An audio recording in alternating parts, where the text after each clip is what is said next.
time where I entered the hangar, I witnessed recovered alien spacecraft that the Department of Naval Intelligence in the United States was back engineering. He was a U.S. federal marshal, and he was sent into the area to pick up a man, a fugitive.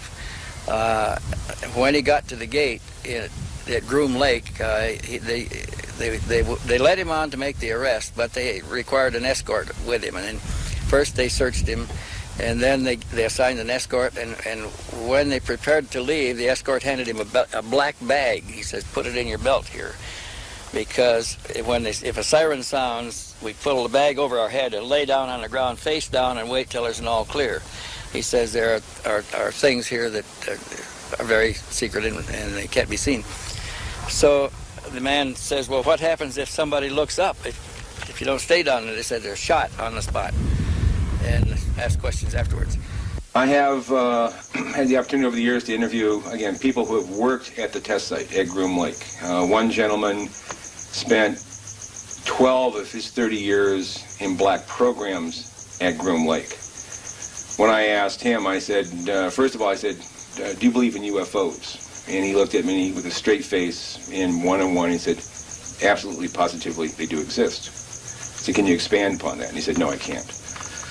About a year later, we were talking about, again, activities at Groom Lake. And I asked him, I said, "You know, can you really tell me what's happening out there?" And he said, "Well, there's a lot of things that are going on there that I won't be able to tell you until the year 2025. But we have things in the Nevada desert that would make George Lucas envious." We are here at one of the most mysterious places on Earth. Behind these mountains begins the Black World, the super-secret U.S. Navy and Air Force test site known as Area 51.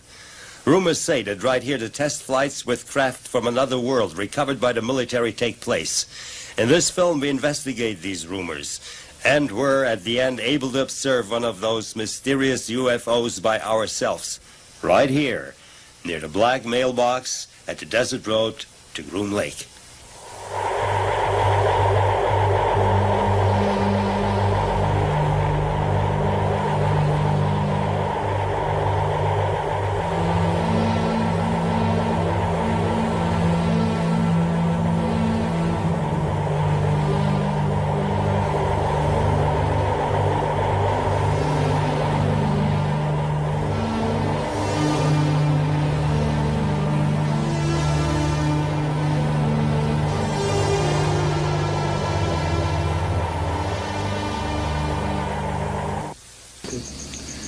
This is Nevada test site. The area comprises about 10,000 square miles.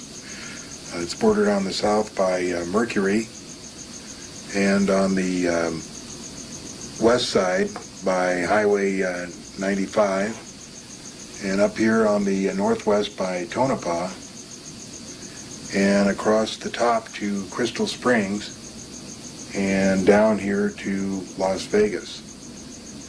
This area right here is the Department of Energy nuclear underground testing area, with all their areas labeled there.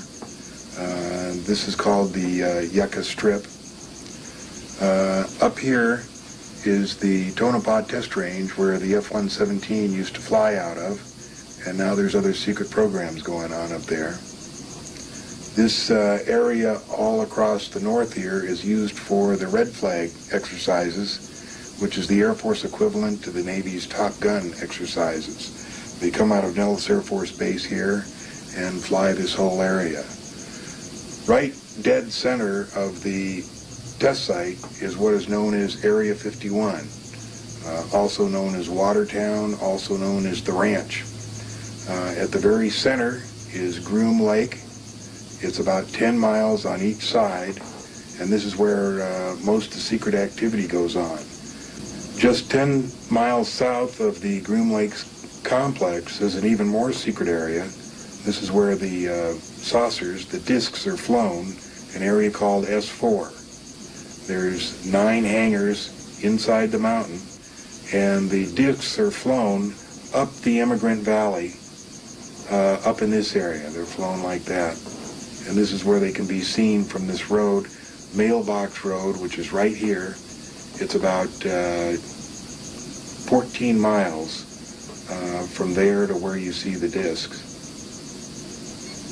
Up in this area up here is the Tonopah Test Range, and one of the workers up there at this lake right here one day saw a big door open in the dry bed of the lake and a disc come out of there. Area 51 was basically a Navy training base until 1955, when in conjunction with the CIA, Lockheed made a secret test base out of it. And the reason was to test the U-2. In 1959, 60, and 61, they also tested the SR-71 out of there, and it became a perfect area in which to test secret equipment and secret airplanes. So it was, because it was so remote, it was bounded on all sides by mountains, and it was essentially 1,000,000 miles from nowhere. The security that it provided was just exactly what they needed. After 1960, it became a area to test not only planes, but equipment, machinery, all kinds of secret things that they had. In 1972, there is, according to my research, a complete blackout of detailed information, records, what have you, for a period of 18 months. Nobody knows what happens between the summer of '82 and I think it was summer of '72 and January of '74. There's absolutely no records. They talk to security guards. They don't know what happened there. I don't know what happened there. I don't really have any suspicions, because the Flying Saucer program began, Project Red Light began, it's my information, in earnest at Groom Lake in 1960. They did attempt to fly one or two of the craft. There was a major accident, and the testing operations shut down for a number of years. The testing operations began in earnest again, I believe, in 1980, 81, 82, around that area. And the reason I say that is because the security increased drastically during that period. And I believe that just south of Groom Lake, which is in the northeast corner of the Nevada test site, is a place called Papoose Lake. It's a dry lake. There's a secret area there called S4, and I believe that that's where they test the saucers out of. My sources are varied, but the primary source being Bob Lazar, who worked on one of the 9 saucers that were stored there. Colonel Stevens, you investigated rumors about the top-secret flying saucer investigation project in Area 51. Yes, the rumors became a little more real to me in about 1978, when I discovered my first participant in the changeover of that base to a very special facility where they took up the runway and laid in underground facilities and special laboratories, and then relayed it and reconstructed the base to make it look just like it did before. The material that is now stored at Area 51, I believe, came from the Roswell crash in 1947, a crash at Aztec, New Mexico in 1948, and another crash down along the Mexican border in about 1949 or 50. The residue was first taken to Los Alamos and to other areas in New Mexico under the control of the Atomic Energy Commission, also super secret facilities. They were smaller, and I believe that the real facility was constructed at Area 51 when they changed over Groom Field to, it was a field on a dry lake bed, when they changed it over to become a special research facility. And I believe they transported the material that had been collected and held elsewhere to Area 51 about that time, at least much of it, for the research projects. Now that changeover began in about 1948, 47 or 48, probably early 48, when they modified the field, changed over the building and the facilities, and put in a habitat where they could control an atmosphere for extraterrestrial guests, is my supposition now. And they also put in laboratories for research. And it's been expanded, been worked and expanded almost since that time. You got confirmation from the military, didn't you? Yes, one in particular comes to mind. Now, he's not in the military, but he ran several large military research programs here in Nevada. Very top-level programs, the highest classification. This is a person from a very prominent Nevada family, well-known. It's provable where he worked and the kinds of things that he did. He also confirms that the alien technology has been in Nevada since the early 1950s, that it was even here before the base at Groom Lake was built, that one of the reasons that the Groom facility was built is in order to test this alien technology. He told me that there was a live alien in custody for a number of years, that they had difficulty communicating with the alien at first, but eventually developed some sort of a communication abilities. He is reluctant to talk. He's worried about what will happen to his family, but he has agreed to give me a videotaped deposition that would be released only after his death. And I think when that comes out, it will not only confirm what Bob Lazar had to say, but shed a great deal of light on what our military, what our government has known about the alien presence for the past 45 years, including Roswell. Las Vegas, Nevada, city of gambling, city of the thousand lights. And, what only a few know, gate to a world full of military secrets. Here we started our investigation into the mysteries of the black world. Because behind the mountains, north of the glitter town, begins the Nevada test site, nearly a state by its own, surrounded by borders safer than any other border on Earth since the Iron Curtain came down. Nuclear weapons are tested here, the stealth fighter was hidden here, and much more exotic planes are flown today.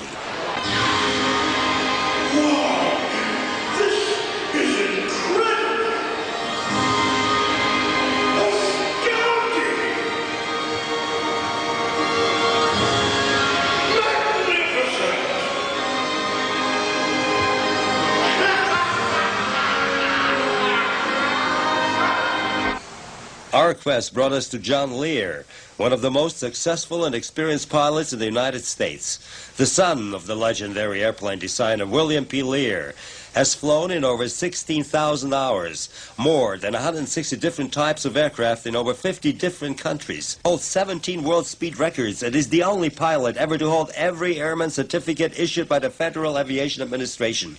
Since the Vietnam War, he has flown missions worldwide for the CIA and other government agencies, as well as many different experimental planes for the Navy and Air Force.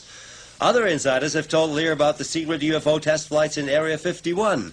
But in 1988, these rumors became reality for him after he met a young nuclear physicist, Bob Lazar.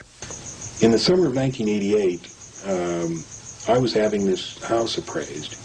And the appraiser brought along, the appraiser was interested in UFOs, and he brought along a friend of his who was a scientist, former scientist at Los Alamos. The appraiser, being interested in UFOs, wanted the opinion of this scientist on UFOs. And at that time I was doing a lot of lecturing. There was a lot of publicity about me and UFOs in the summer of '88. So I met this gentleman, Bob Lazar, and he didn't believe it at all. He told me that he worked at Los Alamos on SDI. He had a Q clearance. He had a number of other compartmentalized clearances. He knew a lot of secret things. He said that if there had been something like this, some cover-up, that he would have known about it. So over the next 3 or 4 months, we got to know Bob very well. He got to know us, and we passed him various information, which he checked out with the people that he knew that still worked at Los Alamos, specifically people who had access to the classified library. I told him that Project Grudge, which the Air Force told the public was canceled in 1949, was still active. He was able to determine through his friends who had access to the classified library at Los Alamos that it was still going on. There was another thing that I had mentioned that one of the aliens that we had captured were kept at a secret place called a YY-2 facility. He, in fact, found out that there was a classified mail stop at Los Alamos called YY-2. Now, that doesn't mean they kept aliens there, but it showed that I knew secret things that were going on. There was enough evidence there that he thought, well, maybe there is something to this, and he wanted to find out. So having the specialized, highly educated person that he was, he held 2 degrees, master's degrees from MIT, and also knowing Dr. Teller, who was the father of the H-bomb, he was able to send his resume to Dr. Teller, who then called him and asked him where he wanted to work. Dr. Teller proposed 2 places, either EG&G in Las Vegas or Lawrence Livermore Laboratories in California. Bob said, I want to work at Area 51. He didn't tell Dr. Teller the reason, but he wanted to get as close as he could to where we thought the saucer testing was going on. Well, during the next 6 weeks after that, he was contacted by EG&G. He was given 3 security interviews and 3 interviews on his basic knowledge. They were so impressed that apparently they went ahead and hired him. The first thing that I knew is on December 6, 1988, Bob came up here as he usually did in the evening. I was sitting here writing checks, and he sat right in that seat. And I said, what's going on, Bob? And he said, I saw a disc today. And I said, I was so startled, I thought I didn't hear him right. I said, what? And he said, I saw a disc today. And I said, theirs or ours? And he said, theirs. And I said, you went to the test site? He said, yeah, I just got back. This is the first time I went up there. I said, oh, my God. I said, well, what are you doing here? I said, don't jeopardize your security clearance. Work up there for a while and find out what's going on. He said, no. He said, you've taken so much flack over this thing, people not believing you. I'm going to tell you exactly what I saw. And for the next 3 hours and 47 minutes, he proceeded to tell me exactly what he saw on his first trip up to S4 at the Nevada test site. And basically it was that, yes, we had 9 extraterrestrial vehicles. He told me a little bit about the power plants. He told me that he'd been briefed on the aliens that flew them. He told me that he'd been briefed on a number of other secret things. He told me that we, in fact, did have a secret base on the moon. He told me that we, in fact, did have a secret base on Mars. A number of things, some of which were so unbelievable, had I not known Bob to be truthful, I would have been very suspect. But I had known him for this period of time, and I had no reason to believe that he would tell me anything other but the truth. Well, I had met Ed Teller at Los Alamos one day. We had a brief meeting and a talk. I had shortly thereafter moved to Las Vegas and basically left the scientific community to do other work. Some time later I decided to re-enter and send applications out to several other national labs, and also one to Ed Teller, and he gave me a call, and he said he might have something that I'd be interested in, and suggested that I go for an interview. Shortly thereafter, someone from EG&G called and told me to come down for an interview there. They made it very clear that EG&G had nothing to do with it. They were just using the building as a place to do the interview. After a short time, they said I was basically overqualified for the position, but they may have something else in the future. And I don't remember how much time lapsed after that, but shortly thereafter, they asked me to come down for another interview, and they said this was involving I don't remember their exact wording, but they led me to believe it was a field propulsion system, and of course I thought it was something that, in secret, that we were working on. Later, only did I find out that it was a back engineering program dealing with alien craft. I flew out of Las Vegas McCarran Airport, and I flew to Groom Lake in a 737 aircraft. We land at Groom Lake, and there's a bus there that drives about 15 miles south, approximately. I'm really not sure exactly how far, down to a smaller dry lake bed known as Papoose Lake. And right up against the side of the mountain is the S4 installation. And what happened to you first when you entered it? How did they receive you? It was very military-like. It was certainly not a scientific atmosphere. Very high security. Everywhere you walked, you had to have an escort, an armed escort, even into the bathroom. All doors lock and open with your badge, and it was a very oppressive atmosphere. And how many times did you spend on this atmosphere before you saw the craft for the first time? I believe I was only there 2 or 3 days, probably 2 days before I saw the craft. Time, how they are stored, what your impression was, and your feelings when you saw it. Well, my feelings, it was very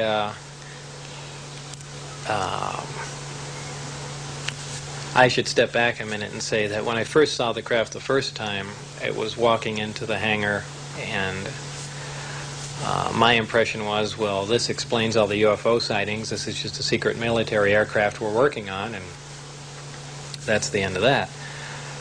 It was actually the second time when I saw the craft, when I got to enter it and look over it, and I finally realized what was going on, that this is an alien craft. And of course this was after I read the briefings, and that was a totally different feeling. That was not a feeling of excitement. It was almost an ominous feeling, that a feeling as if you shouldn't even be there. It's very difficult to describe. How did it look like? It looked like, if anyone's familiar with Billy Meyer's sightings, very astonishingly similar to that craft. It was a very sleek, thin-looking, flying saucer-shaped craft. Kind of hard to describe without drawing it, but kind of a typical flying saucer shape. Did you see just one type or different types? There were 9 total.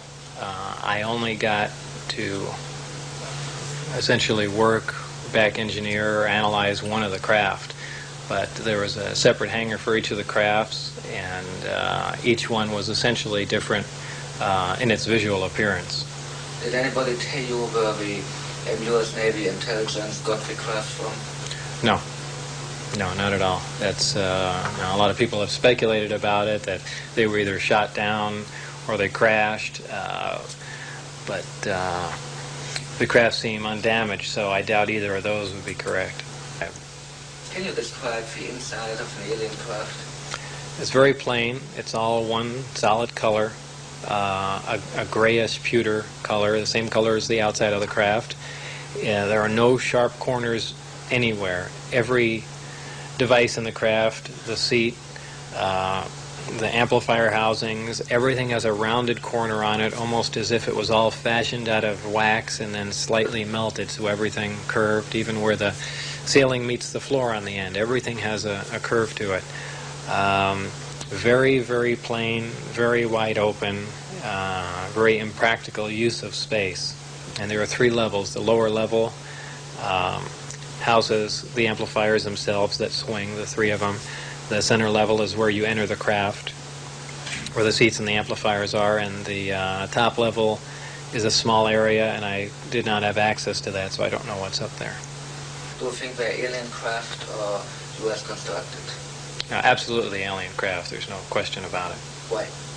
Well, first of all, the scope of the project was to back engineer it. If they were United States craft, we wouldn't be going backward trying to find out how they were built if we had built them. Second of all, the size of the equipment inside, the size of the seats, the materials that were in use, completely alien to us, pardon the pun, and the fuel, element 115, essentially non-existent. All these factors together, and of course the briefing information stating that they were alien craft.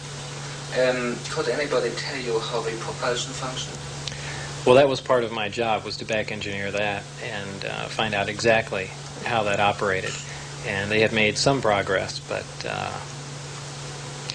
I really don't know how long the craft was there being analyzed, if it was 1 year or 10 years before I got there, but it seems like only a modest amount of progress had been made. The propulsion system is really an amazing setup. There's two parts: there's gravity amplifiers and the reactor that provides the power. The reactor itself is a total annihilation reactor fueled by antimatter. Total annihilation is essentially the most efficient nuclear reaction that takes place of the three: fission, fusion, and annihilation.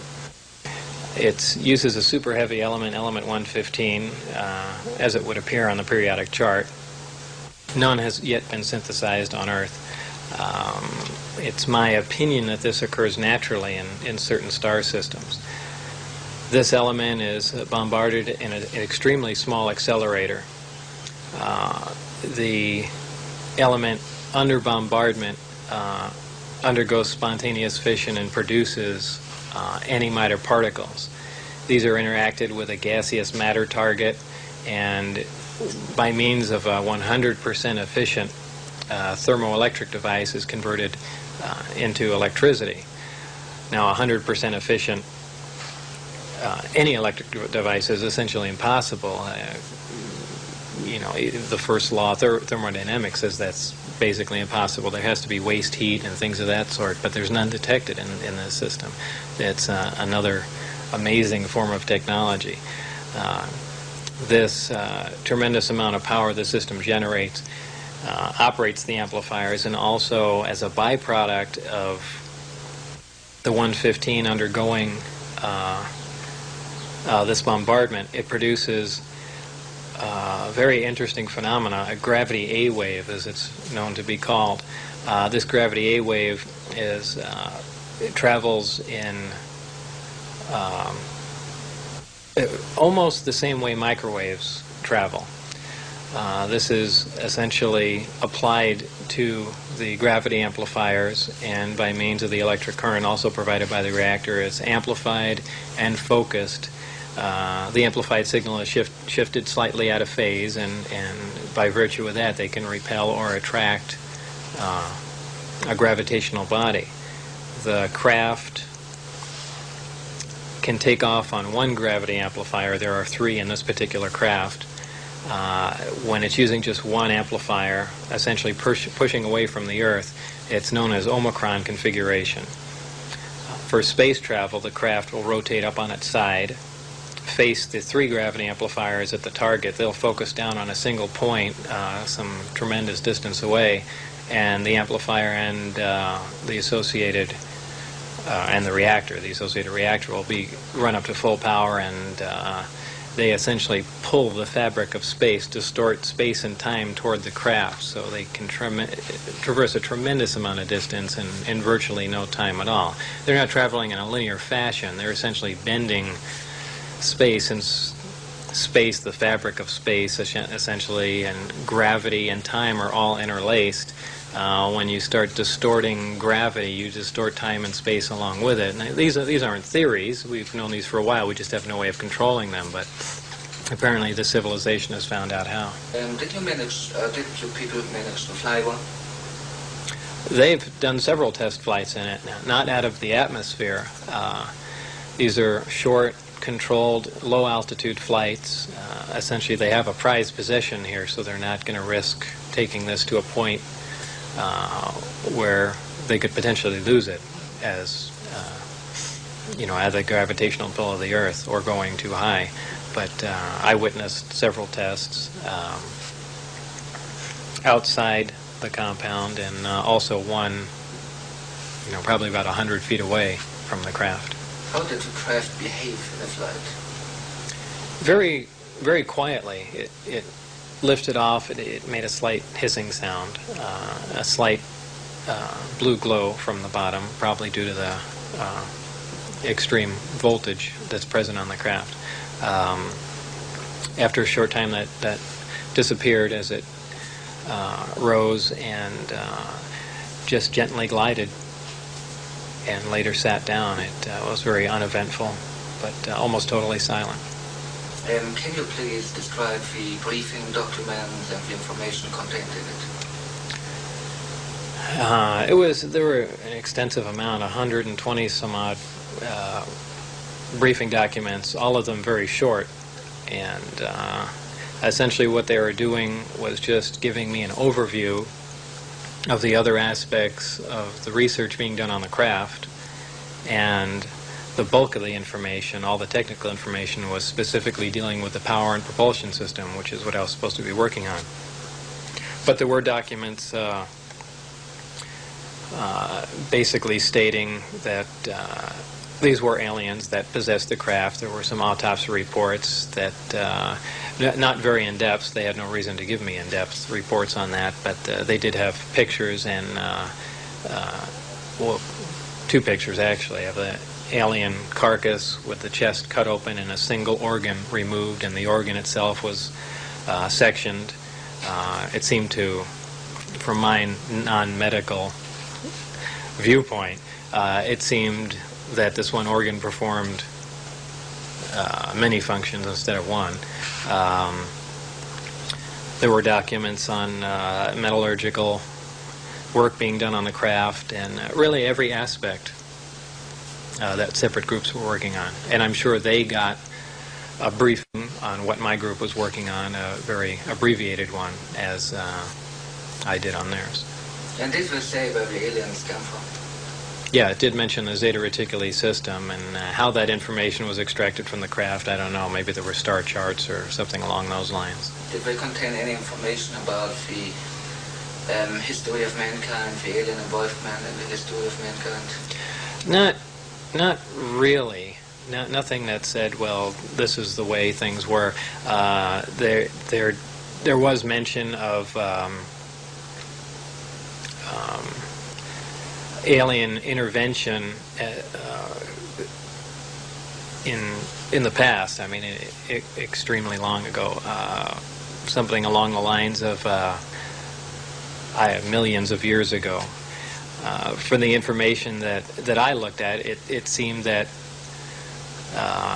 and there again, these are briefing documents, so I can't myself ascertain whether or not these are true. I can only assume it because the briefing documents I read that pertain to the propulsion system were true, because I dealt with that. But they did make reference to contact with the Earth over 10,000 years ago, also with genetic alterations that ended in a simian being, and all kinds of claims.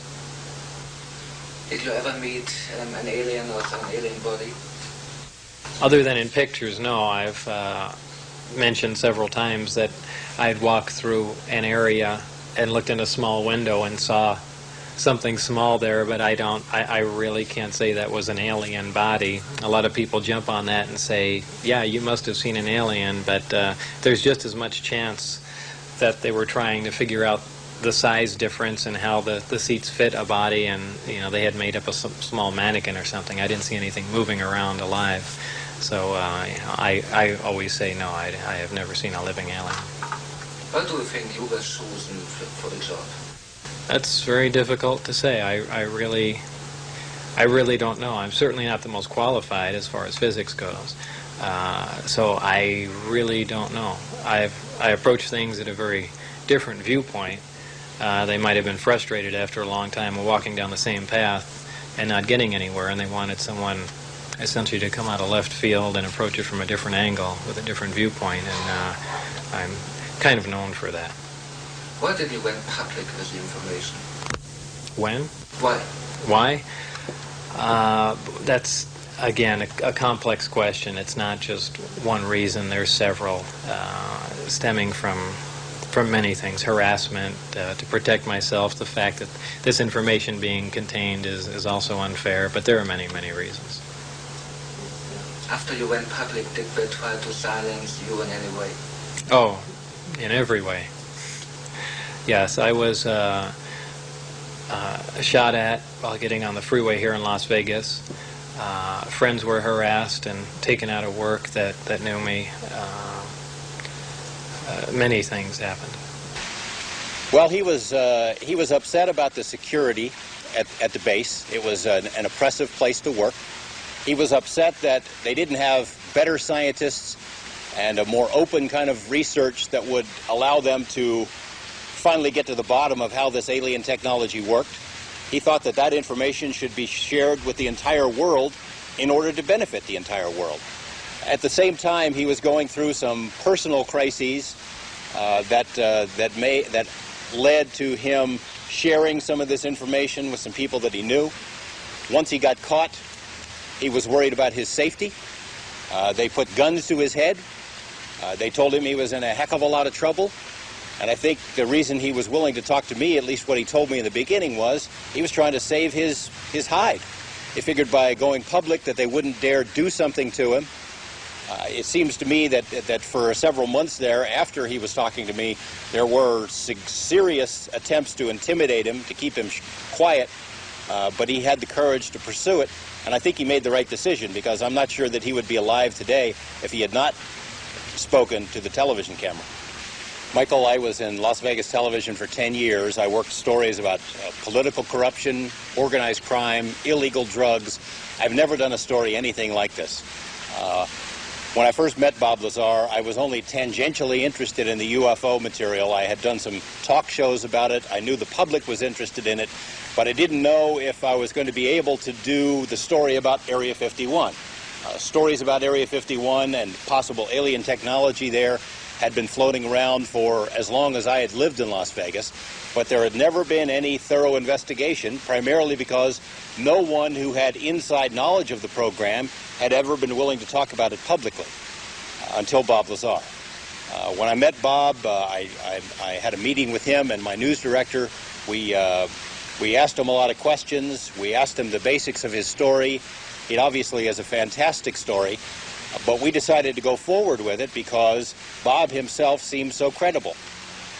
It became very difficult very soon, however, because trying to verify Bob's background proved extremely difficult. It is still proving extremely difficult. For example, we quickly found out that the schools that he said he went to had no records that he was ever there.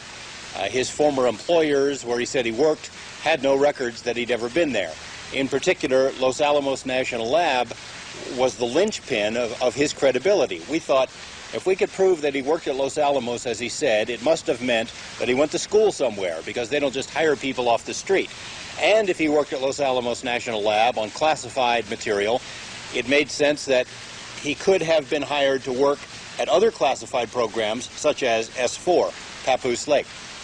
However, the people at Los Alamos Lab said they had no records that he'd ever been there. They stalled on our requests for information. They wouldn't return phone calls. They wouldn't answer letters. It was as if they didn't want us to have the answers. Well, eventually, we came up with a lot of indications that Bob did work there. We found, for example, the newspaper from Los Alamos that lists him as being a physicist from the lab. We found the laboratory telephone book that lists him as being an employee at the lab. We have talked to other people at the lab who worked with him, who tell us that Bob did work on classified projects, that he was a physicist, that he was there. Just this week, almost 4 years after we first started making our inquiries at Los Alamos, we finally got someone from the lab to say, yes, Bob Lazar was here. Yes, he worked at the Mason facility. Yes, that facility did some classified work. It's taken a long time, but now we know that Bob was there. We know he had a security clearance, but we still know that there are a lot of the records that we're searching have not been produced for us. We don't know why. What convinced you most that Bob Lazar told you the truth? Well, I'm not 100% sure about everything that he says, because as journalists, we have to be somewhat skeptical. But a couple of things stand out in my mind. Number one is that Bob has always told the same story. The story that he told me on the first day that I met him about his experiences at S4 is the same story he tells today. And most importantly, when Bob got into some legal trouble, which in the eyes of many people means that he's completely discredited, when he got into his legal trouble, he told the court system the exact same thing. Now, the courts, the interesting thing is, they're trying to verify his background, the probation department, and they said, we can't verify his background, therefore he should go to prison. Well, my response to it is, welcome to the club. You can't get any information on his background. Bob was facing up to 60 years in prison if he did not tell the truth about his background, and the story that he told to the court is the same story that he told to me on the first day and the same story that he's telling today. After you interviewed Lazar on TV, did you come in contact with other witnesses from Area 51? Several witnesses, more than a dozen now in total, have come forward with bits and pieces of information that confirm at least parts of what Bob said. No one has come forward with the kind of broad knowledge that he claimed, but what I have learned from these other people tends to confirm that what Bob is saying is true. The problem is that none of them have been willing to talk publicly. They will give me bits and pieces of information privately, but I'm restricted from using their names. And there's some very good reasons for that. There's been an obvious attempt to intimidate these witnesses into keeping their mouths shut. The three examples come to mind. One is a former electrical engineer who worked in the television business, who moved from Las Vegas and whom I worked with, moved to another city. He had told me by phone that he had seen a disc under a tarp in a building at Groom Lake. Well, I tried to arrange to do an interview, long-distance interview, with a camera crew in the city where he lives. He agreed to do it as long as I blacked out his face. He comes out the morning after he makes the agreement to give me this interview. There's a car sitting in front of his house, two men in suits speaking into a radio. He's not giving it much of a thought, but they followed him to work. When he gets out of work, they followed him home. No interview. He was scared. There's a woman who works in the court system here in Las Vegas in a very responsible position, who formerly worked for a major defense contractor here in Nevada. She had sat in on meetings where she said the discussion between her employer and military officials was about wreckage from Roswell, which had been taken to Area 51, alien wreckage. She had agreed to give me this information in a private meeting that we were going to have, but the day that the meeting was supposed to happen, she didn't show up, and I found out later she'd been visited by her former employers, and they had told her she's still under oath, she could be prosecuted, but what's more, her employers hinted that harm could come to this woman or her family if she talked to me. They said, we know you do a lot of traveling, we'd hate for accidents to happen to you or your family. So she will still not talk to me now 3 years later. There was a third example, this man who performed the tax returns of persons who worked at Area 51. He had called me up on the phone at the TV station and told me he would meet and give me this information. The next day, he's visited by two men who say that they're from the Secret Service, and they wanted to ask him about his tax returns, but he said that it was his definite impression they didn't care about his tax returns. They just wanted him to shut up and not talk about Area 51. So there are a lot of people like that who have information, who could confirm Bob Lazar's story if they had the courage to come forward. I can't really blame them for not coming forward because our government or elements of our government or representatives of our government seem to use intimidation and fear tactics to keep these people quiet. The only evidence that we got is we were able to steal or otherwise obtain a piece of the fuel that powers the saucers. It was element 115. It's a stable element, and we did several experiments with this. We also videotaped these experiments. The experiment was to prove the high gravitational attraction, the heaviness of the element, and other things. We proved it to ourselves. Unfortunately, whoever is in charge of the cover-up stole it back. The other thing was that on March 21st, 1989, he asked me if I wanted to view one of the test flights. This was on a Tuesday, and I said, well, sure, but how are we going to see one? And he said, there's going to be a test flight tomorrow night just at sunset. And I know a place where we can sneak in, still be on public land, and watch it. I said, great. So I said, why at sunset? And he said, well, statistically, up in that area, there's the least traffic around then. So I drove with Bob and the real estate appraiser, Gene Huff, and myself, and we drove up there, got there just a little bit before sunset. I took my Celestron telescope, we took a video camera, got out of the car, and within maybe 10 or 15 minutes, this disc comes up from behind the mountains and starts doing all these fantastic maneuvers. It was a light, a very bright light, and you couldn't see the disk form. But I had my Celestron scope with me, which is 8 inches, extremely powerful, and after a few minutes I was able to get it right in the finder of the Celestron telescope, and I saw for myself it was a disk. There was no question in my mind, and I just watched it go down behind the mountains. We had heard about this location, and actually the information ultimately had come from John Lear, we found out. We heard about the 29.5 mile marker, the famous mailbox area. So we went up there. Our first trip was the first Saturday in January of 1990.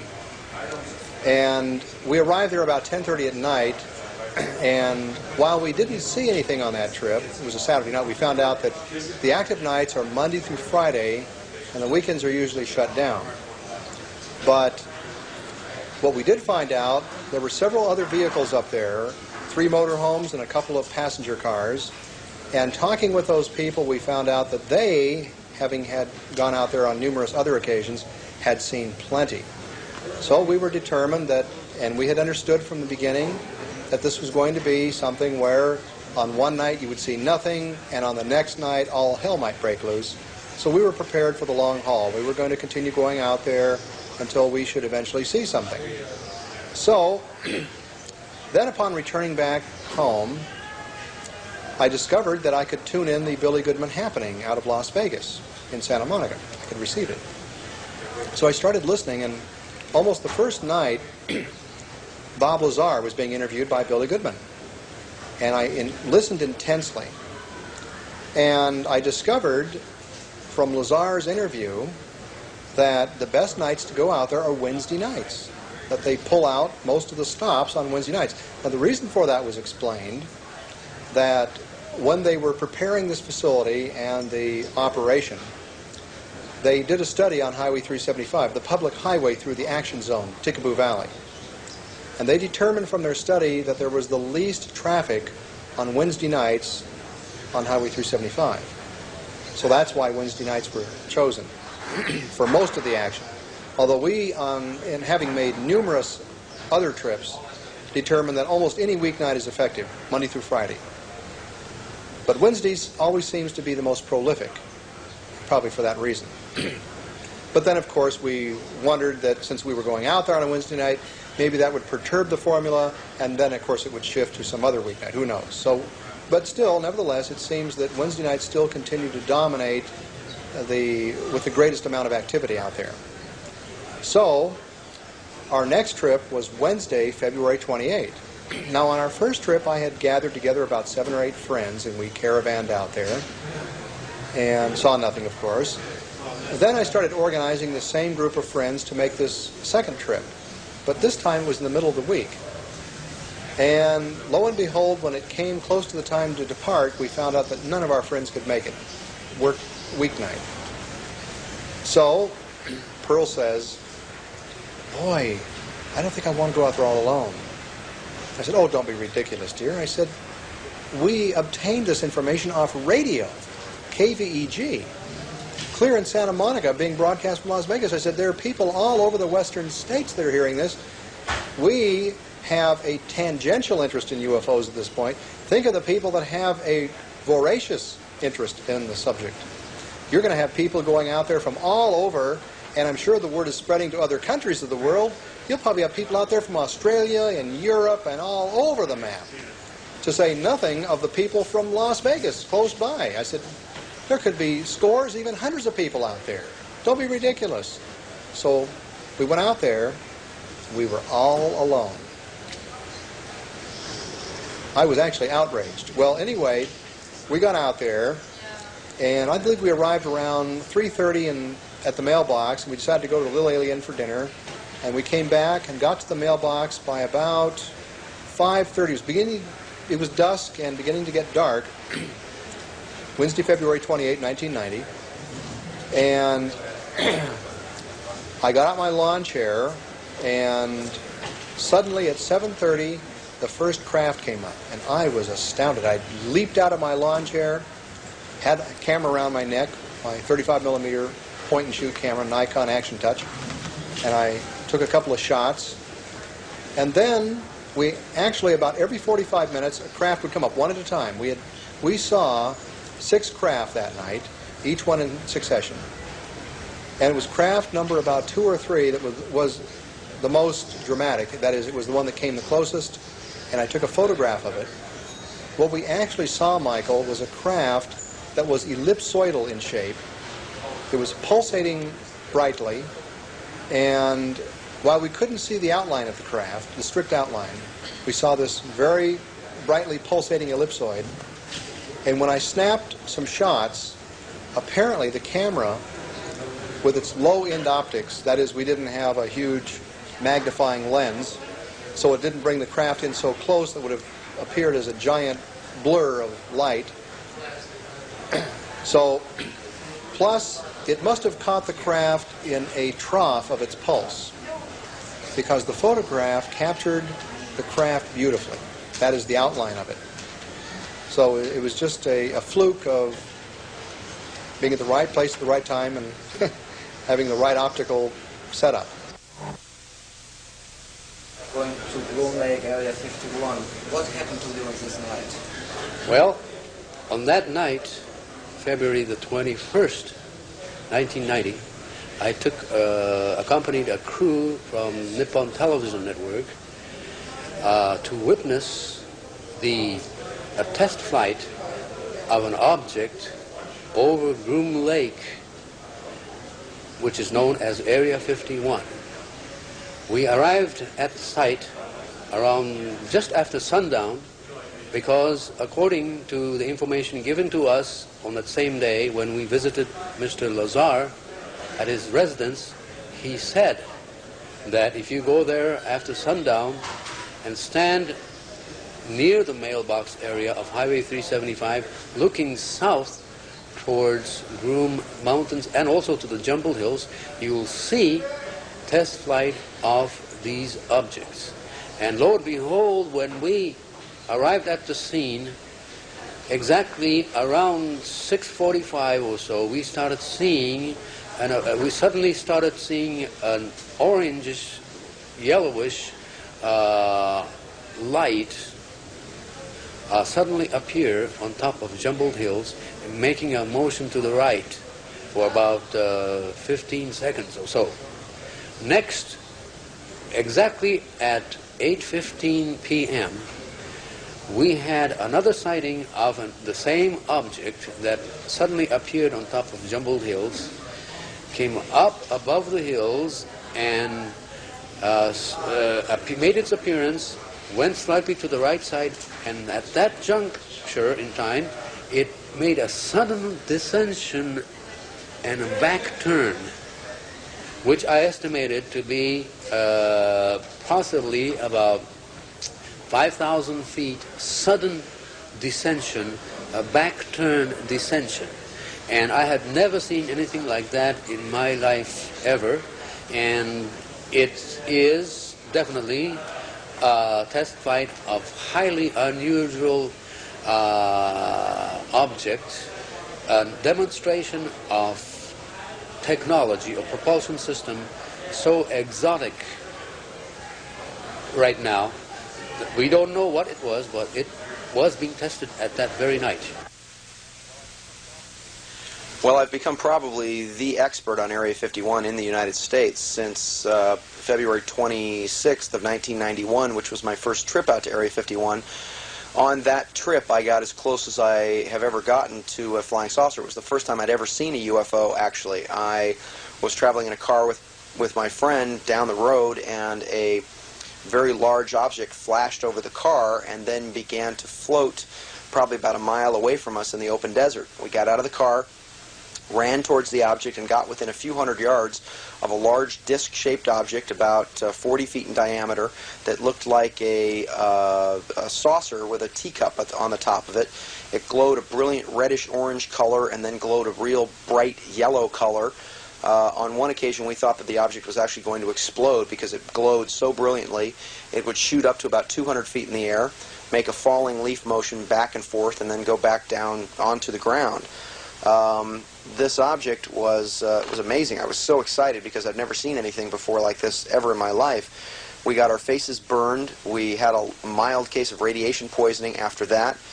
We had fevers for 3 or 4 days of about 102, 103 degrees, which we felt was radiation poisoning. And since then, I've been out to the Area 51 area probably some 40, 50 times or so, and have taken quite literally hundreds of people out there. We had gone to a place called Rachel, where there was supposed to have been this gathering of people, one of which I had heard on the radio in Los Angeles, and that's what seems so intriguing.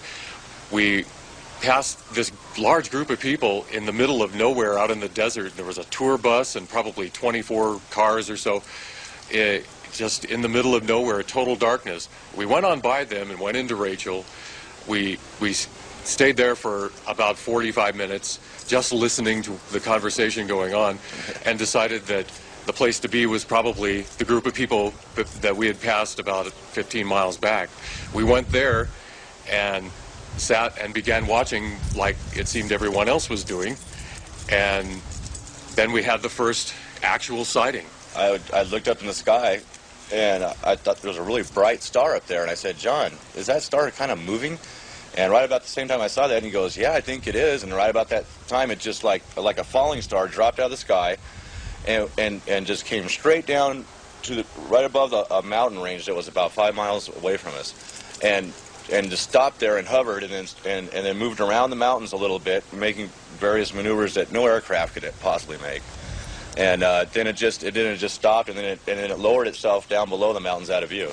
And that was the first of many weird things we saw that night.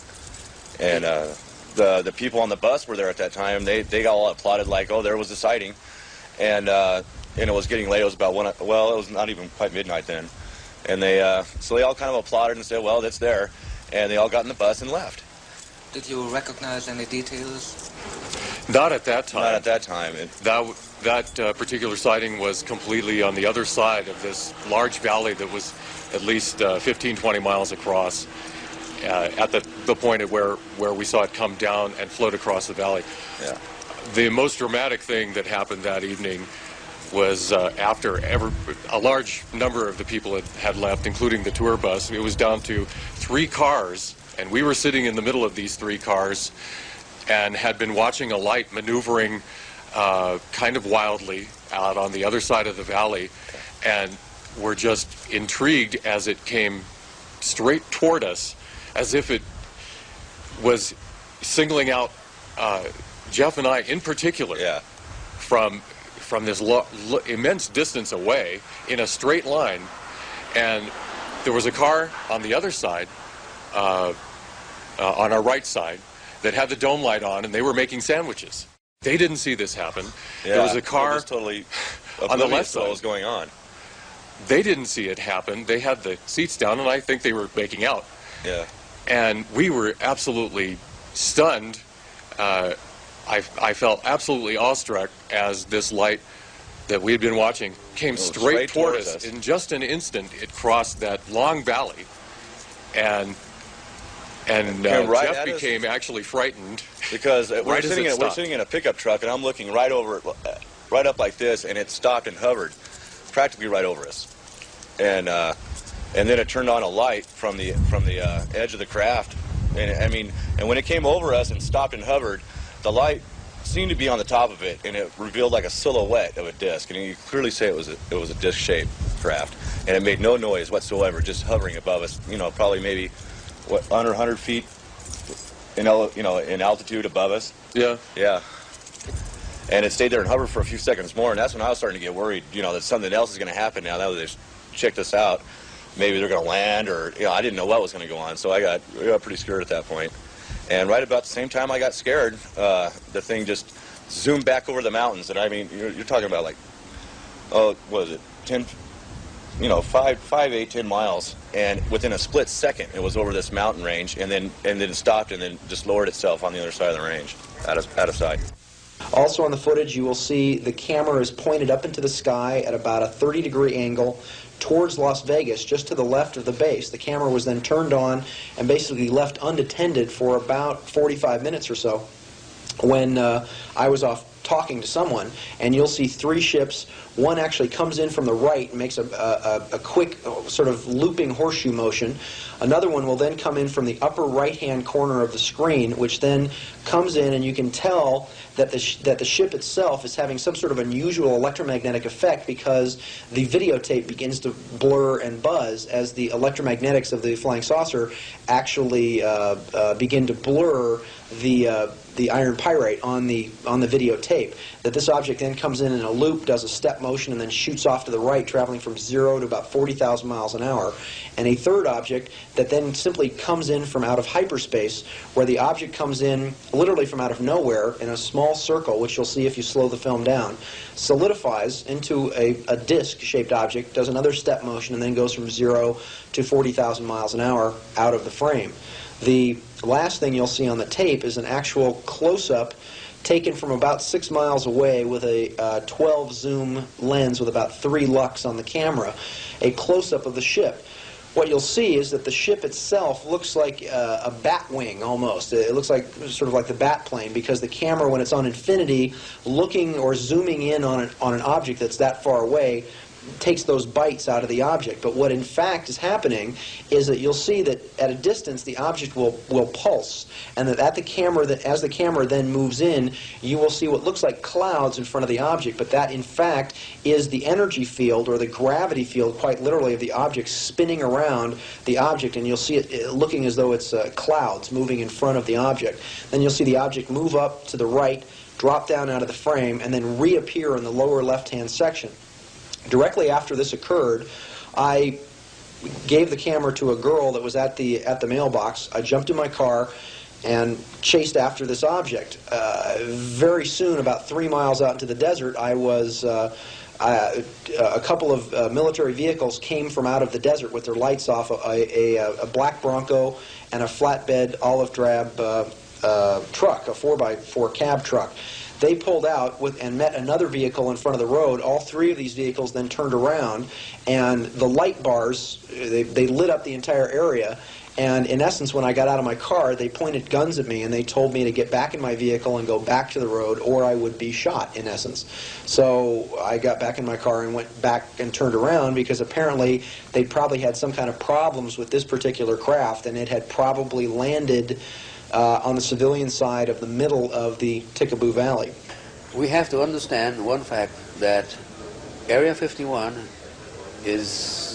has 3 tiers of security systems. The outer perimeter security, the inner security, and also the regular military security, plus automated security system. We're talking about outer perimeter security. Area 51 is using semi-private security firms such as Wackenhut Corporation. We call them Wackenhut SS because basically it's the way they operate. Wackenhut SS, of course, means Wackenhut Special Securities Corporation, of course, and they are assigned to guard the outer perimeters of Area 51. And they, because of the status of being a semi-private status, they don't wear any insignias of any kind. They wear military camouflage uniforms and carry machine guns and so on. They ride unmarked four-wheel blazer-type vehicles, and they harass citizens who even dare to drive on any of these dirt roads south of the Highway 375. We have every right to be driving on these public lands as long as we don't cross the warning sign area. I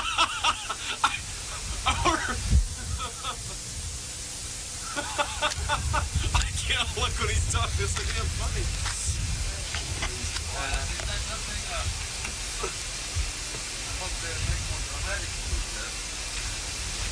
You see it doing zigzags before? Yeah, flying all right. The UFO, which yet was filmed by the Japanese television crew that night, was analyzed by Nippon Television with the help of latest state-of-the-art computers. The result? It's definitely no conventional aircraft. Yeah, and he was upset for us to 私たち取材班が撮影した飛行物体もコンピューター解析してみた。エリア51に現れた例の光る物体は、その明るさの度合いを細かな色に分けて表示するとこのような姿になる。一方、その後同じ場所から撮った車のヘッドライトは明るさがこのような構成になり、比較することができる。これはその光の明るさが時間によってどのように変化するかを大きさで示したもので、ヘッドライトの場合かなり変化するものということがわかる。一方、エリア51で撮られた光る物体は常に同じ大きさで明るさが変わらない。やはり普通の物体とは全く違うものなのではないだろうか。But also around Las Vegas, unknown flying objects are regularly observed.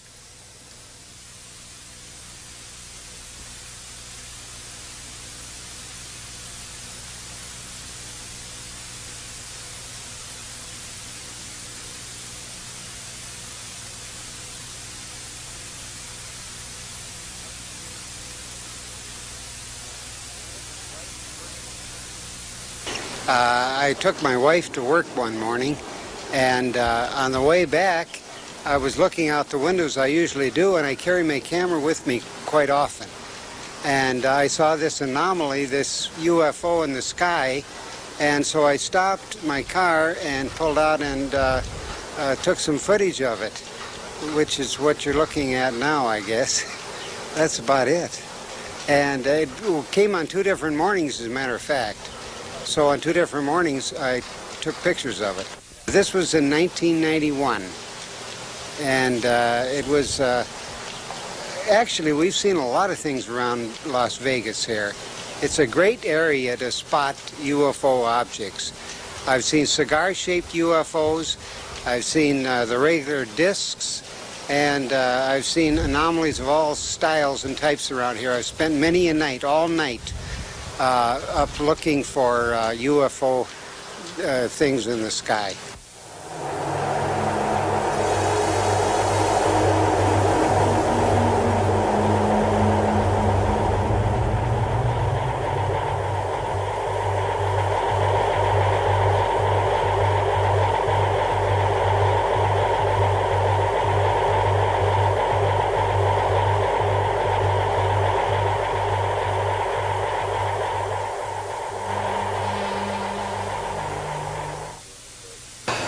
One morning when I woke up, I was drawing the curtains of the window, and it was a cloudy day, but clear. And they looked just like bowler hats, dull grey, no windows, no wheels, no nothing, just looked like a bowler hat, metal, definitely metal. There was 2 of them. One was flying in a steady fashion, and the other one, it looked like the pilot was drunk. Because it was just flying this way. And they went down behind some apartments which were only about 100 yards away from me. That I was impressed with. I told my wife about it, and she gave me a strange look. And 2 weeks to the day, she was at the same window, saw the same things, and called me at work. And she was gibbering away, and I said, yeah. And from then on, we'd seen quite a few. I spent a lot of time out in the desert with my camera, and I got rather obsessed with it for a while. But as you'll see in some of the other footage of what I've got, it's quite interesting, and it's definitely unexplained.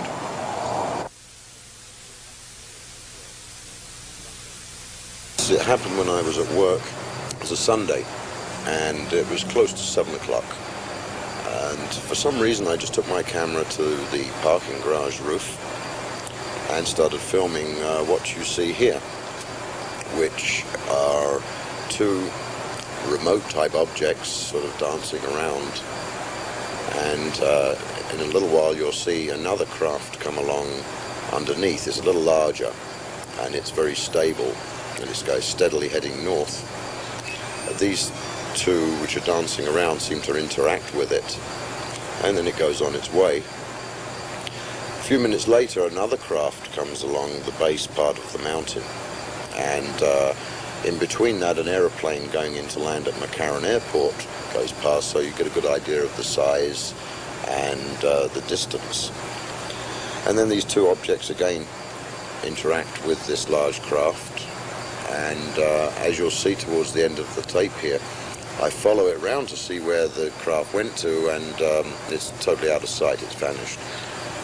Did you recognize more details than visible? No, not really, no. It was just close to dusk. They were just lights in the sky. It's slightly delta-shaped, I think the objects are. That's how they appear anyway, when I zoom in.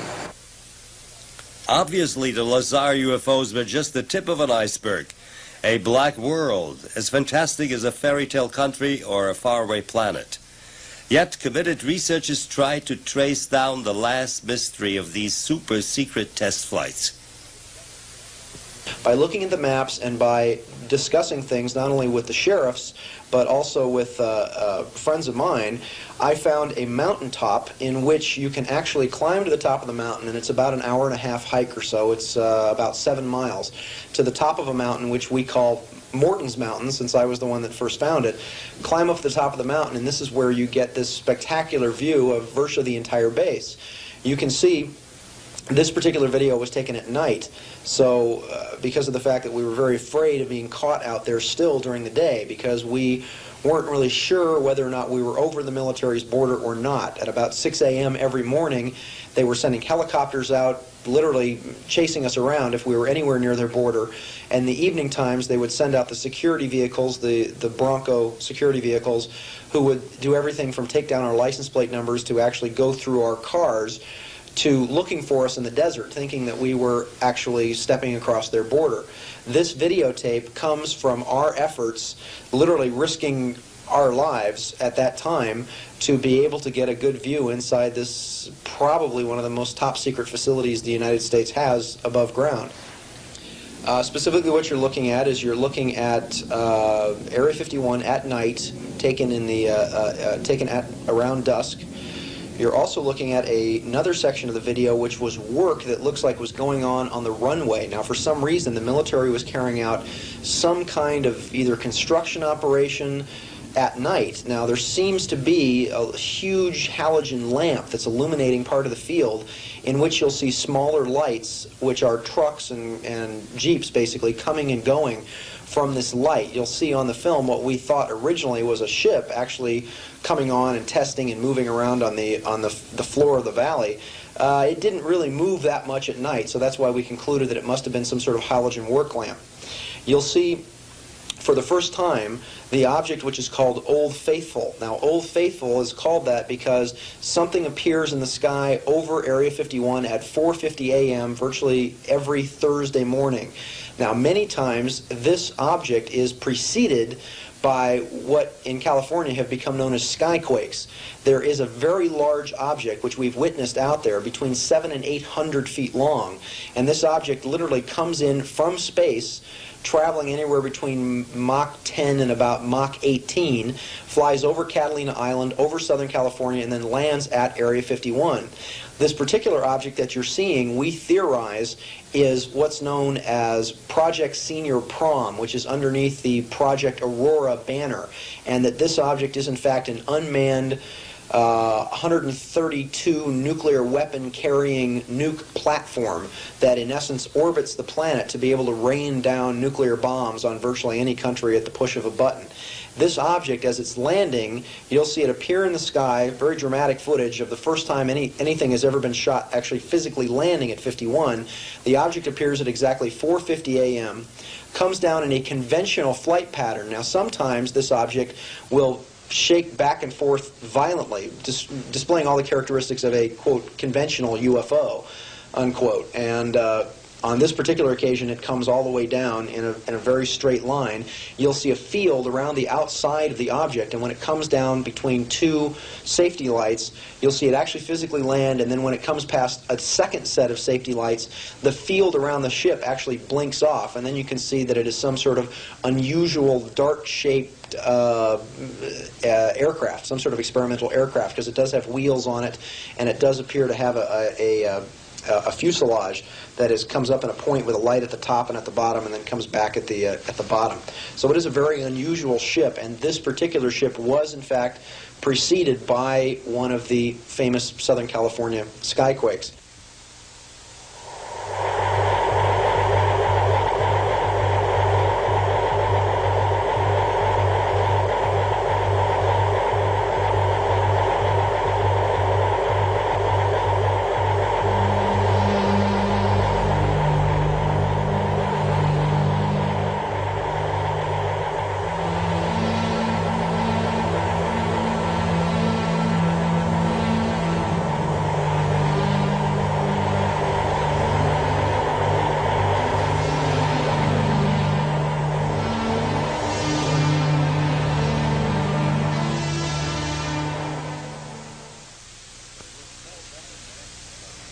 Rachel is a small desert nest at the Highway 375, which passes the Black World. Its inhabitants are mainly workers of the test site.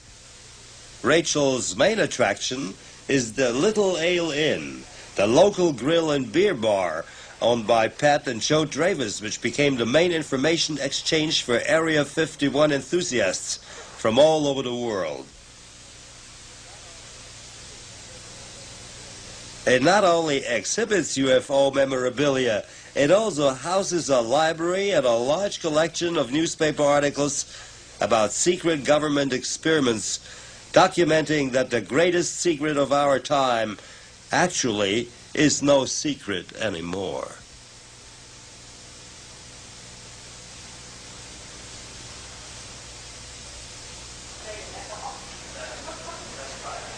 Aviation expert and writer Jim Goodall was one of the first who lifted the veil of silence. I am a published author. I've written for 3 different publications. I have a number of articles on black programs and secret projects for Jane's Defense Weekly, for Interavia, for Aviation Week Space Technology. I have 3 books right here that I have authored just on the F-117 alone. That is where I spend all my spare time, is digging. I've had my neighbors questioned, I've had my mail opened, I've had my phones tapped. I was called up for Desert Shield. I'm in the Air National Guard. They held up my clearance at the Pentagon. They didn't deny my clearance, they held it up because I asked too many questions of my government. And my response was, that is my job. As an American taxpayer, it's my job to question my government whenever I feel it fit, and I do. And I make a lot of enemies, and I'm referred to as that SOB from Minnesota. I have quite a reputation in the Pentagon for being able to dig up information when no one else can. What's going on in Area 51 today, based on information from first-person interviews I've made over the last 6 or 7 years, there are at least 8 black programs flying out of Groom Lake, out of Area 51. That does not count the B-2 bomber because it's not a black program. It does not count the F-117, which is virtually a white program today. There are at least 2 very, very high-speed aircraft that have been reported since 1982 is when we've heard the first reports of them. One of them is a small aircraft. It goes approximately Mach 4 to Mach 6. There's an aircraft that has been tracked out of the Bay Area TRACON in Oakland, California by the Federal Aviation Administration Center at least 8 times since 1986, flying in excess of 10,000 miles an hour going through controlled airspace. And a very, very large aircraft at that. Besides the 2 high-speed aircraft, there is a stealth or low observable electronic warfare aircraft. It's been referred to as Excalibur. There is an aircraft that is designed to fly very, very high, but very, very slow and very, very quiet. There's been some rumblings or reports that it's a flying triangle, much like the canceled McDonnell Douglas General Dynamics A-12. That was going to be an attack aircraft. Just recently, out of Lancaster, California, taken off from Palmdale, which is Air Force Plant 42, and that's where the B-1 was built. The B-2 bomber is being built there. The F-117 is being serviced there in the U-2 operations. There has been at least 3 sightings of triangular-shaped aircraft being launched out of that area. They made no noise, and the people just happened to look up and see these things leaving the area at relatively low altitude. But again, no noise. Are there any unconventional technologies, propulsion technologies involved? Yes, I have had the opportunity over the years to interview, again, people who have worked at the test site at Groom Lake. One gentleman spent 12 of his 30 years in black programs at Groom Lake. When I asked him, I said, first of all, I said, do you believe in UFOs? And he looked at me with a straight face in one-on-one. He said, absolutely, positively, they do exist. I said, can you expand upon that? And he said, no, I can't.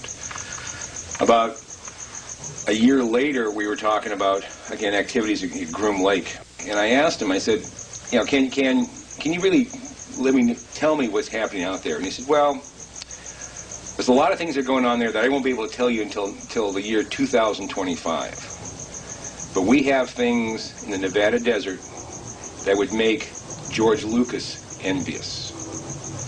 Another individual who was an NCO, an E9, which is the highest grade you can get as an enlisted man. He's a chief master sergeant in the Air Force. Was a safety specialist. He had 3 different tours of duty at Groom Lake on various programs. Now, he had no connection with my friend who worked on the other black programs. We were talking, I interviewed him at Nellis in 1985, 86 time frame. And I said, what's out there? And again, he looked me straight in the eye and he says, we have things out there that are literally out of this world. I said, explain. He said, I can't. But trust me, see, we have things that are better than Star Trek, better than anything you can see in the movies. He said, are they airplanes? He said, I can't comment. There's 4 levels in Site 4, excluding the top level, the surface, which is basically a hangars with the satellite. There's really not too much to it, but the levels are all operated. There's the first and second levels are all elevator where they keep the flying disc, ships, whatever you call it. They bring it to the surface. Right when I was there, they were trying to operate the disc, but to my viewing, unsuccessfully. There's scientists there.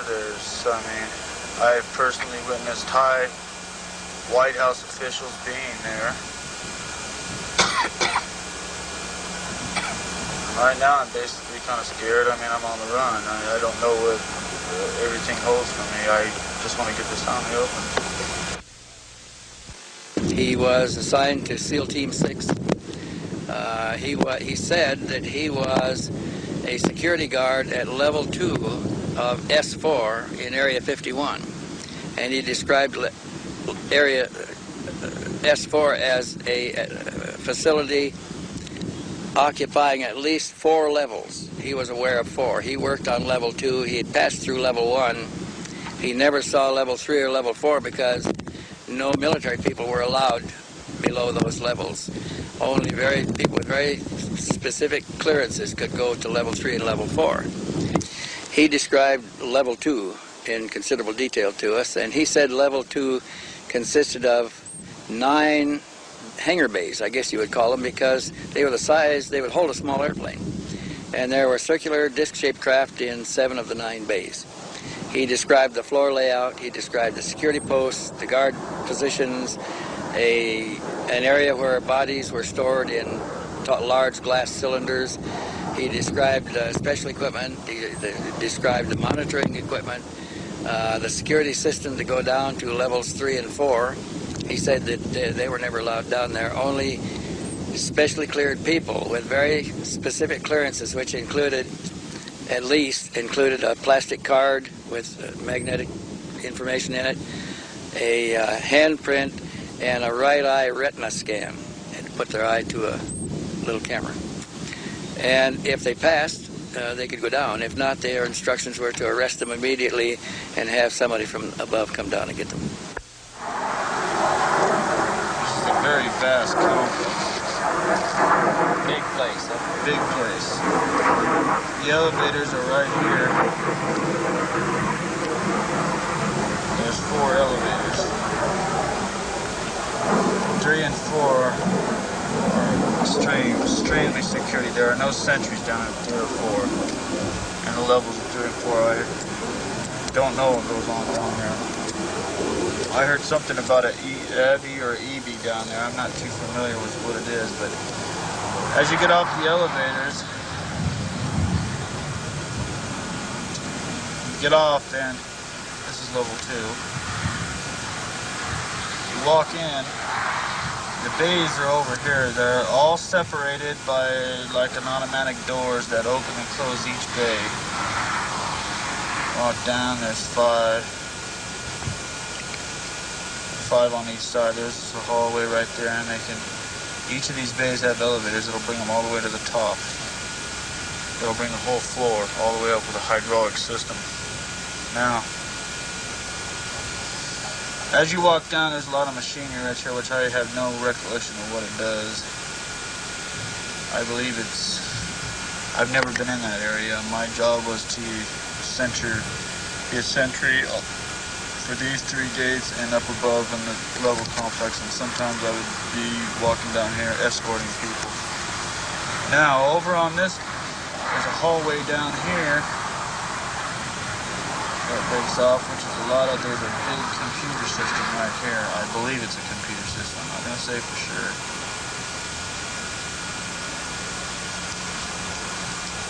Right here is a level of 7 tubes.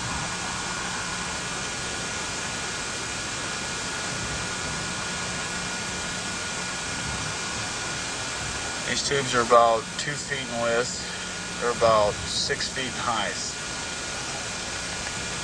They stand on end? They stand on end on end. Now, as you walk in and you look at these tubes,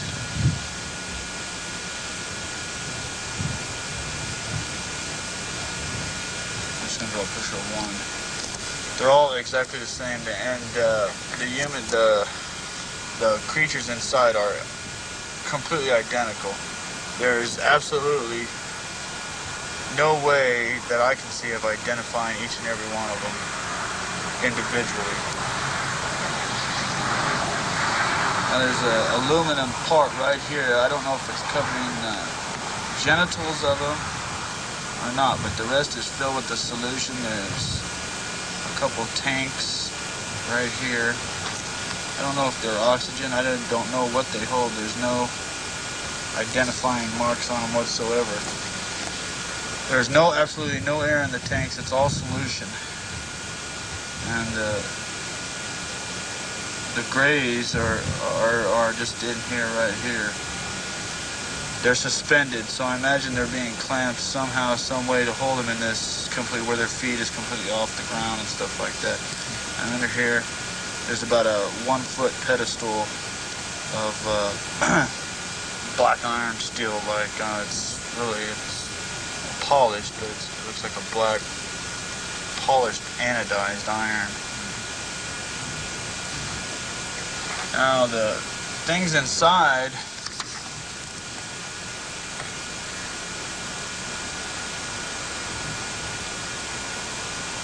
resemble what everybody sees, and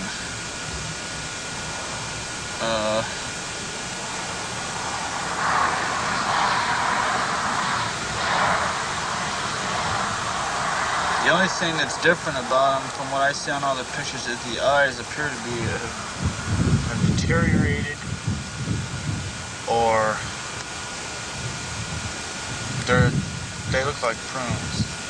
They're like your fingers get pruned. They're all shriveled up, and you can't see no eye sockets, and there's no visible eyelids or anything like that. They have a grayish, a grayish pigmentation. It's not scaly or anything. It's like a pigmentation. There's no apparent hair on them. There's little holes, not really slits, but a little hole, maybe an ear card, I don't know, maybe a hearing slits, or really kind of small for the nose and the mouth. The bodies themselves are very, very thin. They appear not to have any breast or navel or anything like that. Not that I can see. Yeah. I wasn't able to sit and study them in full view for a while. I don't think I have heard talk there that I know their systems aren't like ours. But they're very thin, they look very, very frail. What convinced you that Tennessee told you the truth? We only have looking him in the eye and talking to him. We've analyzed his voice during the narration. Doesn't show any signs of stress. We've heard rumors of some details inside from others that has never been released or published. So unless they were on the inside circle and knew what was being held back, most people would never know the information that he gave us. Most of the information that he gave us checked with other information we already had, and it has checked since with other information that we have acquired since the time we interviewed him. Mr. Morton, you came in contact with the sergeant who worked at Area 51. Yes, I was on an American television program called Mysteries from Beyond the Other Dominion, and at the end of the program they gave my telephone number. This gentleman contacted me through that telephone number and related to me that he was in fact a master sergeant at Area 51 for over 12 years, and that everything that had to be taken in and out of the base or transported from one place to another on the facility had to go across his desk. Of course, the man had a very high-level, top-secret clearance. He gave me his name, he gave me a military ID number, which I was able to check, and his military ID did in fact check out that he had worked at Nellis Air Force Base and had then worked at the Area 51 facility. He told me a number of very interesting things about how the facility was laid out, how many levels the facility had, how it was connected to other facilities, and he asked me a number of questions about things that he didn't really know about, just stuff that he had seen going across his desk, and was curious about how certain things work. So there was an exchange of information between he and I. It is unfortunate that he seems to have disappeared. He seems to have moved with no forwarding address. His telephone number no longer works. I was in contact with him for quite a period of time, and then the man simply vanished.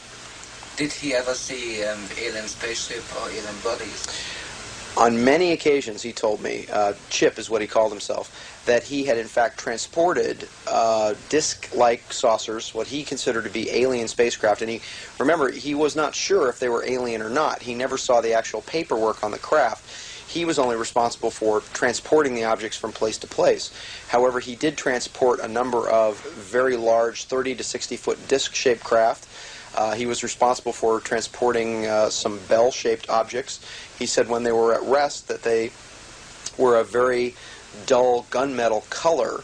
He did, in fact, witness on a number of occasions the tests of these craft, because they would have to cart them out to a certain place and then they'd take them off, and then the objects would then fly around. And he was asking me how something that looked so dead and so lifeless could then glow up the way that it did, and the metal on the ship would actually look as though it was alive. As far as the alien bodies were concerned, he told me that Area 51 had 5 underground levels to it. This was confirmed by 3 other sources that I had at the facility. He also claimed that there were not only living aliens on the base that he not only saw, because he was responsible for transporting them physically by jeep from one place to another, but also that he saw a number of alien bodies in very large tanks, that the tanks had a silver backing to them, that they had a silver strips across the middle and the bottom of the tank. They were filled with a blue liquid. He said that he personally saw 5 different tanks that had these alien bodies in them, the classic little gray bodies, they're 3.5 to 4 feet tall, but that they also had 4 humanoid aliens that were had blondish and reddish hair. Very little was unusual about them that would demarcate them from actual humans, but he was told that these were actual alien bodies, supposedly, and this was his speculation now, but he said that they were supposedly from the Pleiades. There are many underground alien facilities, and they're all over the place. There's also many underground U.S. facilities. In 1960, it became apparent to the military that if they were going to have any significant covert operations, they were going to have to be underground. The reason was people are extremely observant. They notice everything that's going on. And if there was going to be huge transportation of materials, men, equipment, all kinds of stuff, that it was going to be have to be underground. There was a major meeting with all the major contractors, the big contractors like Morrison Knudsen and those type of people, and the meeting included the highly specialized area of underground operations as far as drilling down there, how you move that kind of dirt. And they started then, basically in 1960, building all these underground facilities. Right now, they're just all over the United States. It's just incredible how many there are. There's a network of tunnels that connects Edwards Air Force Base with the Tehachapi Base, with Tonopah Test Range, Groom Lake, George Air Force Base, California City, China Lake. It's a tremendous network. I have varied and many people who have told me that they exist, that they have been down there. I have a friend that is a hydraulic engineer on one of the tunnel boring machines. It's 28 feet in diameter. He works at the Nevada test site where the tunnels go down almost 3,000 feet. In addition to this, I have had a number of ex-military persons, engineers who've worked in the aerospace industry, for the aerospace companies out in the Antelope Valley, such as Lockheed, Northrop, Rockwell, who have related to me their knowledge of underground facilities. Not in all cases have they revealed what they knew about alien life forms or alien technology, but they said that these underground facilities exist without a doubt. Okay, that many aerospace companies have these facilities, that most of our Air Force bases, our naval bases, have these type of facilities underground, and that ultra-secret work goes on in secure underground facilities. Now, our difficulty has been in trying to come up with the evidence that these facilities are connected with the UFO phenomena. So we have had to approach this not only from the viewpoint of listening to testimony, but keeping some of these facilities under surveillance so that we can take cameras up there or any means that we can to record phenomena that seem to be emanating from or associated with these facilities. And that has been done. And people have reported seeing classic UFO phenomena around these facilities.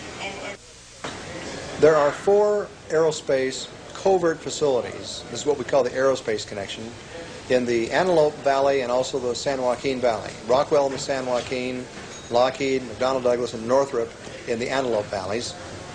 And these operations are extremely suspicious. They have a surface cover activity. They call themselves RCS testing sites. That stands for radar cross-section. And apparently their presumed purpose is to test various aeroform designs atop pylons with radar cross-section. And the disturbing part is that we have found out with incontrovertible proof that there are extensive underground facilities. And for example, Northrop, we have documented to have 42 levels underground. Now, if this is radar cross-section testing, which is above ground, why do they need 42 levels underground? Also, at the Lockheed facility out in Helendale, we had an investigative reporter who saw a blueprint of the building plans for that facility that he wasn't supposed to see. It showed that they had an extensive underground facility 300 feet down. And when this reporter interviewed the person who was in charge of that facility, they had a nice, pleasant interview until at the end he told the director that he was aware of this extensive underground facility. And what could he tell him about that? And immediately the man's eyes grew wide and he said, "This interview is terminated." So it's very suspicious. And then, of course, we have other reports of people in the area who say that they have seen alien craft emanating from these facilities and terminating at these facilities. And other kinds of blue beams, strange lights in the sky, surveillance orbs, the size of basketballs, medicine balls that survey the area and move in ways that we don't possess that kind of technology. In terms of the Northrop facility, which is also known as the Anthill, the construction, the underground facility was greatly enlarged in the early 80s. And what took place there was an enlargement, I understand, from 13 levels underground to 42 levels underground. And we have reports from construction workers who actually worked on the site, cement truck drivers. And at one point, Michael, cement trucks suddenly appeared on the scene 5 miles long, pouring concrete continuously 24 hours a day, 7 days a week for weeks. And we figure at 9 yards of concrete per truck, close to 1 million yards of concrete must have been poured underground. Also, we understand from the construction workers that 3 silos were constructed there, 3 underground silos, and we were bringing out the fact that saucers have been seen to just come screaming out of the facility as if they had had some travel distance underground. And also craft would, like helicopters, would come into the facility and just disappear into the ground. So we knew from construction reports and from visual reports outside the facility that something very suspicious in the way of silos was going on. Norio and I put together the first investigative team to actually fly over these facilities and investigate them from the air with video cameras, still camera shots. It was very exciting. And on our first flyover of the Northrop facility, we spent about an hour in the air on that trip. It was historic. You can imagine that my heart practically jumped out of my mouth when we're flying over, and the pilot, unsolicited, says to me, "By the way, there are 3 silos down there." Now, I had learned from my inside contacts that 3 silos had been constructed there. And I was looking for those silos the minute we appeared over the facility. I was intensely looking for 3 silos, didn't see any, and suddenly the pilot says to me, "What I just told you." I was shocked. I tried to contain my excitement, and I pretended to be rather casual about it, and I said, "I'm sorry, I beg your pardon, but did you say silos down there?" And he says, "Oh yes." He says, "You see those white diamonds?" And sure enough, there were 3 white diamonds. Now this pilot, you must understand, we rented the plane in the Antelope Valley, so he flies that area continuously. He has students, he's a pilot instructor. So he's flying over there all the time. He told me that on numerous occasions when he's flown over these facilities, those white diamonds, the white covering, will be gone to reveal a deep, dark hole or silo into the ground. Not only the black projects, but deep black projects program that is taking place about 10 miles south of Groom Lake. Groom Lake facility, of course, is a black projects program that is, technologically speaking, not in line with higher technology that is present 10 miles south, which is located on Papoose Lake facility. That is where a new type of propulsion system is being test flown, and again, it's my contention that some select U.S. pilots have been given instructions on maneuvering these objects. We have, from all types of reports and sources, this established this one fact, is that there is some type of pumpkin seed program. This is a nickname of a new type of propulsion system using pulse detonation system. And this is known as the pumpkin seed program because these objects are, they have almost like a diamond-shaped the form to this. Now, this is part of the Black Projects program. However, what I've been investigating is more than that. It's the super deep Black Projects program, which could possibly involve technology much higher than this type of pulse propulsion system, which could be antimatter or some type of anti-matter, as Mr. Lazar has been stating. The sources of our information are not only from researchers that have received a lot of infos through Aerospace Connection. We have been in touch with several persons that confirm that Black Project program is ongoing at Groom Lake facility, Papoose Lake facility, plus other facilities such as in California. The Northrop, McDonnell Douglas, and Lockheed, all of these facilities are conducting some type of testing of certain type of aeroforms that resemble almost a disc. And it's possible, very possible, that the technology behind this could be received from some intelligence, not necessarily us. In other words, we're talking about something possible transfer of technology. After I had, of course, got out of the service, I worked for the government, you know, as a test pilot on various different particular aircraft. While I did that particular activity, I was asked if I would mind working on some simulators, and I thought that was a good idea, good for my future, so I did. We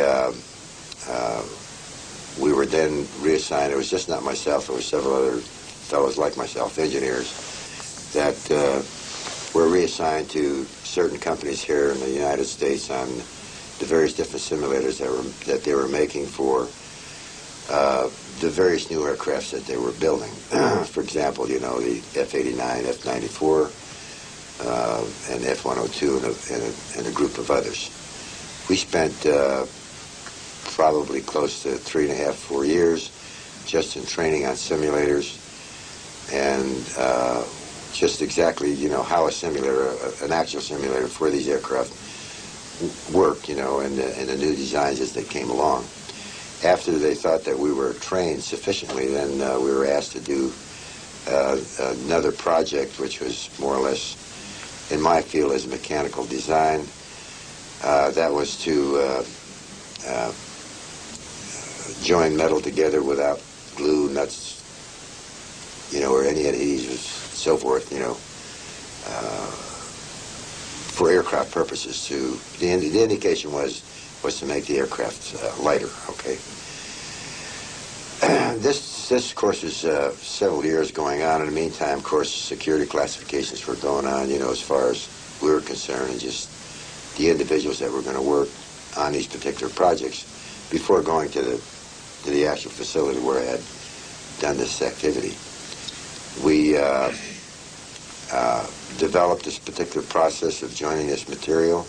It took quite some time, over a period of about 4 years. And then it was indicated to us that we'd go on a special project in New Mexico, which we did. And it was about 3 or 4 years after we had gotten there that we found out that these were simulators that we would be engineers on simulators for flying discs. Those one particular project they worked on associated with that disk was several years, of course. It's very time-consuming, and a translation of scientific data as provided to us by the grays, a specific type of gray.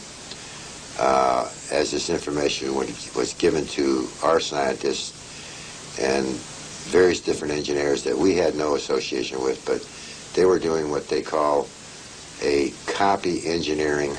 The copy engineering was a process where they had taken an item or a portion of the craft and they were disassembling it, writing their procedures and identifying certain things as they took it apart and how it related to from their science to our science, and could we use that. I spoke in a little lecture here a while back that no average pilot could fly a flying disc because it was so complicated and so foreign to the individual pilot that there would be no way that he'd be able to hop in one even if they gave it to him and said, here, fly this. Consequently, what we did, we took their avionics and transferred it into our science and our technology and used the avionics that we know of as far as aircraft is concerned. The basic principles in all this, as far as the avionics was concerned, was no different than a regular aircraft that we have. If you understand that, say for example, a fighter aircraft, it's much different than a flying disc. There were certain situations that we had to resolve.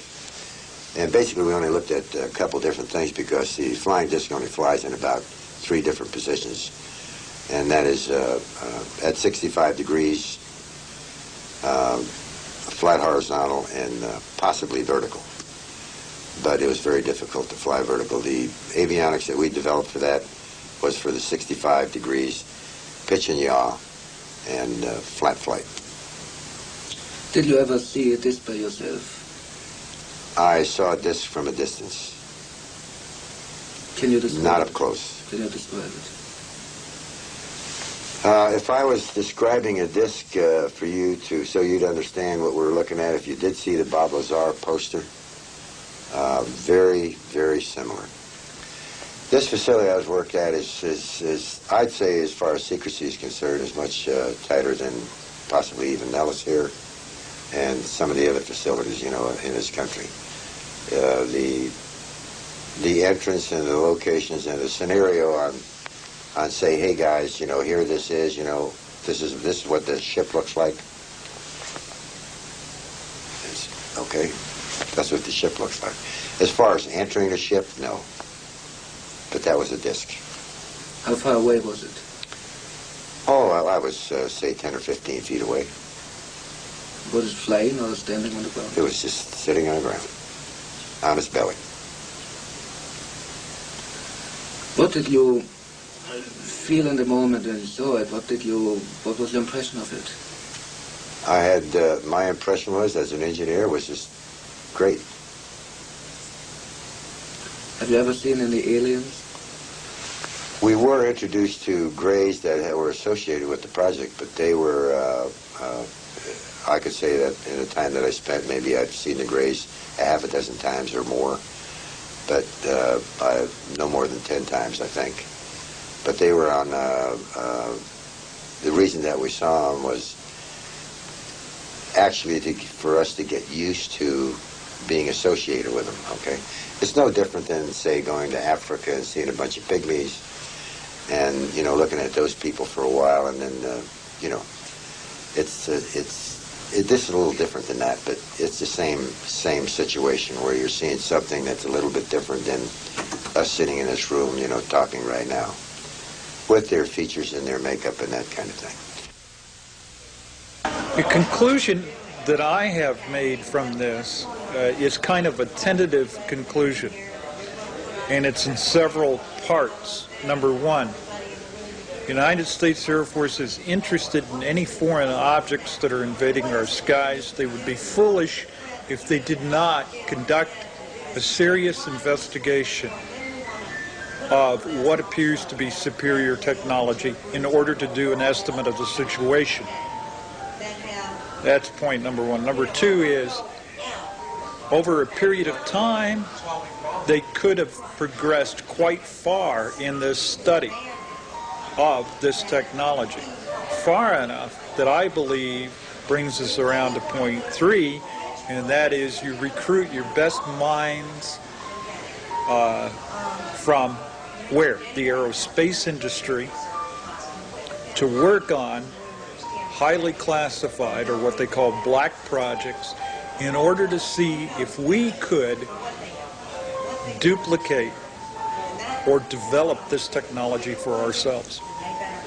Because what every military wants is superiority, an advantage over the enemy. And of course, this kind of technology would offer us an incredible advantage over almost any enemy, at least that could be found on Earth. Was extraterrestrial technology already used for secret military projects? I think it's entirely possible. The sources I have say that that's the reason that we were studying alien hardware in the first place. Wreckage from Roswell and other crash sites is so we can figure how it worked and have a military advantage over our adversaries. Could be the Black Manta, could be the Aurora, could be stealth technology. One of the things we learned in Russia is that they were studying UFOs for incorporation into their stealth program, and they also studied UFOs for incorporation into their SDI program. So if it was going on there, chances are very good that it was going on here as well. The piece of UFO lore or information that really sticks the closest to home was a letter from a very close friend of mine who wrote a letter to Ben Rich. Ben Rich is the retired president of the Lockheed Advanced Development Company, the people that brought you stealth, that brought you the SR-71, the U-2. Ben was asked, in a letter, do you believe in UFOs? And he wrote back to my friend that yes, both Kelly, referring to Kelly Johnson, the founder of the Skunk Works, and I are firm believers in UFOs. Well, this got John Andrews very, very excited, so he wrote another letter back to Ben. He said, please explain, please clarify. We're talking about two categories of UFOs, both man-made and extraterrestrial. And Ben wrote back again on his letterhead, handwritten, which you have a copy of, saying yes, UFOs do exist, both man-made and extraterrestrial, and we refer to them as unfunded opportunities, and he underlines the UFO. Are these super-secret test flights with recovered UFOs for real? Do U.S. government scientists really investigate extraterrestrial technology? We wanted to find out the truth, test the claims. Following Bob Lazar's recommendation, we drove out to the Black World on December 2nd, 1992, together with an ABC television camera crew. First, we waited near the black mailbox at the Groom Lake access road. Then, followed by a black unmarked Ford Bronco of the Wackenhuth Special Security, we changed our location to the Campfire Hill, an elevation on the roadside closer to the base. It was a Wednesday night, and shortly after sunset, at about 6:15 p.m., the first mysterious flying objects appeared.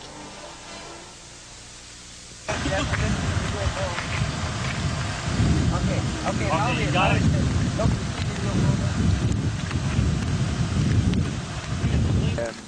Fall down, stop blowing. You know a signal flare, military signal flare? Groupie, I got it on tape. Yeah. Awesome. I don't know. There it is. Heads up, there it is. I don't know, maybe. Now it's gone.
flares, aerial maneuvers, or test flights of extraterrestrial spacecraft?